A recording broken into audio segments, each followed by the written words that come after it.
Welcome to A1 Storyteller, the home of gripping tales where real-life drama meets explosive twists. Every story we bring you is crafted to captivate your heart, stir your emotions, and sometimes shake your beliefs. Today's story isn't just about misunderstanding or judgment. It's about prejudice, protection, and powerful truth. So buckle up, because what starts as a false accusation ends with a lesson no one in this town will ever forget. Let's dive in. The day started out like any other in the cozy, well-manicured suburb of Maplewood Hills. Birds chirped. Sprinklers hissed across emerald lawns, and the scent of fresh cinnamon rolls from the corner cafe drifted lazily through the air. At Greenhaven Park, the heart of the neighborhood, kids ran barefoot through grass, moms gathered on benches sipping cold brew, and nannies of every color, age, and background looked after their tiny humans with practiced care. One of those nannies was Tamara Brooks. At 32, Tamara was tall, elegant, and always dressed in crisp, neutral tones. Her natural curls were usually pulled into a bun, and her almond brown eyes carried the kind of warmth that made toddlers melt in her arms. She'd been a nanny for 12 years, 7 of those with the Bensons, a wealthy couple in Maplewood Hills. Tamara was deeply loved by the Benson kids, especially little Ellie, a 4-year-old with big green eyes and golden curls that bounced every time she giggled. Ellie followed Tamara like a duckling, trusted her more than anyone, even her own mother at times. That Tuesday afternoon, Tamara sat under a sycamore tree while Ellie built a sandcastle nearby, her pink sundress flapping in the breeze. All around them, the park was peaceful, full, until Karen Whitmore arrived. Karen was the self-proclaimed neighborhood watch leader of Maplewood Hills. Platinum blonde hair, oversized sunglasses, Lululemon, everything. She walked her tiny designer dog like she was patrolling Buckingham Palace, peering over her sunglasses at anything or anyone she considered out of place. And to Karen, Tamara Brooks was out of place. She noticed her immediately, a black woman alone with a white child. Something Karen had seen before, but it always bothered her. She walked slower, watched longer, and then she did what she'd been waiting to do for months. She took out her phone. Karen to 911, recorded call. Yes, I'd like to report a possible child abduction. Yes, right here in Greenhaven Park. A black woman has a little white girl. I don't know if the child's in distress, but she doesn't look like she belongs to her. Yes, I'll stay on the line. 10 minutes later, 2 squad cars rolled up. The sound of sirens shattered the calm. Mothers gasped. Toddlers stopped playing. And Tamara? Tamara stood, confused, Ellie's small hand in hers. "Excuse me, ma'am," said Officer Rayburn, approaching fast. A step away from the child. Tamara blinked. "I'm sorry, we received a report. This little girl, does she belong to you?" Tamara crouched down. "Nellie, sweetheart, would you like to tell the officer who I am?" Ellie smiled. "That's Tam Tam. She takes care of me. Mommy says she's family." The officer looked uncomfortable. Karen, standing in the background, whispered to another officer, "She's probably coached her." Tamara reached into her bag slowly and pulled out Ellie's emergency contact binder, the one she always carried. Inside was her nanny contract, Ellie's medical records, both parents' authorization forms with signatures, photos of her and Ellie, and a laminated emergency release letter signed by the Bensons. Rayburn flipped through it, brows furrowed. His partner checked the information through dispatch. 5 long, humiliating minutes passed. Finally, Rayburn cleared his throat. "Everything checks out. You're free to go, Miss Brooks. Apologies for the confusion." But it was too late. The eyes, the whispers, the stares. Tamara had just been accused of kidnapping in broad daylight, in front of the child she loved like her own. Tamara tried to keep things normal the next day. Ellie didn't fully understand what had happened, but she had clung to Tamara all evening, refusing to go to bed until she lay beside her.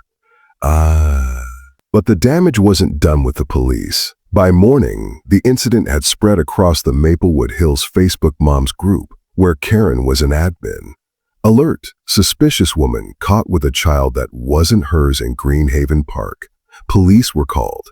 Be aware, be aware. There was no mention of Tamara's name being cleared, no apology, just paranoia, fanned by racism and privilege. Tamara's phone buzzed nonstop. One mother canceled a job interview she had scheduled with her. Another neighbor asked if Tamara had a papers to walk in the community. Even a local cafe hesitated when she came to order. By Friday, Tamara was heartbroken. But she wasn't broken, because Tamara had connections too. And she had witnesses. Turns out, one of the moms at the park, Jessica Lynn, an attorney, had recorded everything. The police interaction. Karen's comments. Ellie calling Tamara her a family. Jessica wasn't just any mom. She was also a legal consultant for a national racial justice organization. When she saw the Facebook post, she immediately contacted Tamara. Do you want to press charges? Jessica asked. Tamara hesitated. Want her to understand what she did, what she almost destroyed. Jessica smiled. Then let's give her a chance to learn. They filed a formal complaint for false reporting and racial profiling, citing emotional distress, damage to livelihood, and defamation. And when the news broke, Maplewood Hills was stunned. The Maplewood Hills community had always prided itself on being inclusive, a progressive, and a family-oriented. But when the local news station aired the story, complete with footage of the police confrontation and Karen's false accusation, the veil dropped. Black nanny accused of kidnapping white child. But she's the real hero. The headline ran across the screen with a split-screen image of Tamara and Karen side by side. One calm, poised, and holding Ellie's hand. The other scowling behind sunglasses, whispering furiously into a phone. The video had gone viral overnight. People from across the country were commenting. Thousands condemned Karen. Influencers reshared the story. Civil rights groups released statements. Hashtags exploded. Hashtag with Tamara, #Nanny, not kidnapper, #protect black caregivers, #Karen Whitmore exposed. But in the heart of Maplewood Hills, the fallout was even more explosive. Karen's husband, Greg Whitmore, a real estate broker, began losing clients fast. His office issued a public statement distancing themselves from Karen's behavior. Their family's social standing collapsed within days. The HOA, which Karen had once controlled with an iron fist, voted in an emergency session to suspend her indefinitely, pending the outcome of the legal complaint. The worst part? Parents who had once nodded politely at Karen in teachings now whispered behind her back, "She could have traumatized that child," one said. "You never liked how she talked about the nannies," said another. "Always made it sound like we were letting criminals raise our kids." Karen tried to spin it. She posted a public apology on Facebook. "I was only trying to protect the child. I didn't know. I didn't mean harm. It was a mistake." But no one was buying it. Because this wasn't just a mistake. It was a pattern. Mindset. A culture of assuming the worst based on the color of someone's skin. And now, it was all crashing down.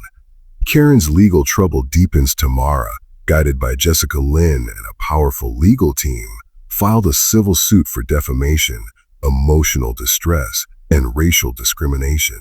The evidence was overwhelming. Footage, written posts, witness testimony, and police record. Karen was served at her front door, paparazzi-style cameras flashing as she stood in a wrinkled bathrobe, stunned and speechless. The lawsuit rocked the community. Parents wrote letters in support of Tamara. Local pastors spoke about racial bias in their sermons. Even Maplewood Hills Elementary School started revising its staff training policies on racial equity and cultural sensitivity. Meanwhile, Tamara, she stayed quiet, graceful, professional, until she was invited to speak at a local event titled Bias, belonging, and the people who raise our children, her speech brought the room to tears. I didn't choose to become a symbol. I chose to become a safe place for a child who needed me. I raised Ellie with love, patience, and joy. Patience and joy. But in 1 second, I was labeled a threat. Why? Because of my skin, my hair, my presence in a white space? I don't want to punish Karen. I want to punish Karen.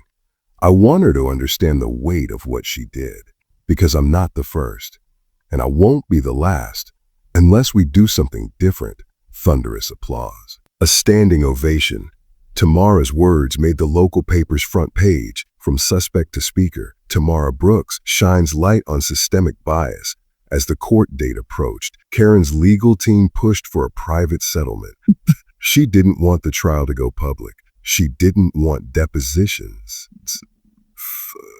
Didn't want her texts, emails, and his DJOA complaints scrutinized for patterns of bias. But Tamara didn't just want money. She wanted accountability. Jessica Lynn stood by her side, firm. All will settle, she told the defense team, on 3 conditions. Karen's attorneys leaned in. 1. A public apology recorded and shared on every social platform she used to defame Tamara. 2. A donation of $50,000 to the local caregiver advocacy program in Tamara's name. And 3. Mandatory community service and participation in a racial bias education program. Karen's team balked. This is humiliating, her lawyer whispered to her. Karen looked around the conference room, cold, sterile, corporate, but something cracked inside her. For the first time, she realized how deep her prejudice had run. How many times she'd looked at a person like Tamara and only seen what she feared. She signed the agreement. The next day, her apology aired. Karen's video apology excerpt. I was wrong. I let my assumptions cloud my judgment. I accused a woman of a crime based on nothing but skin color. I put a child at risk. I hurt a good person. I am truly sorry. I will be doing everything in my power to learn, to change, and to make amends.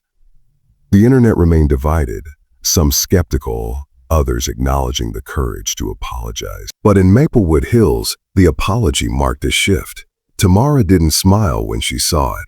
She didn't celebrate. She simply went back to doing what she always did best, loving and protecting the child who trusted her most.